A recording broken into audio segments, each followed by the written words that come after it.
பச்சை மிளகாய், வெங்காயம், சால்ட்டு, அது கூட ஒரு அரை ஸ்பூன் வந்து சீரகம், நல்லா ஒரு ஸ்பூன் வந்து மிளகு, இந்த கார்ன்ஃப்ளவர் மாவு,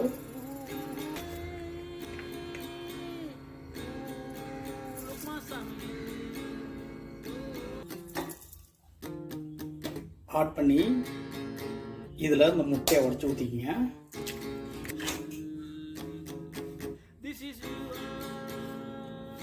அது கூட கருவேப்பிலை, நல்லா 2 ஆனியனை பொடி பொடியாக கட் பண்ணி வச்சுருக்கேன், இதை கூட ஆட் பண்ணுறேன்.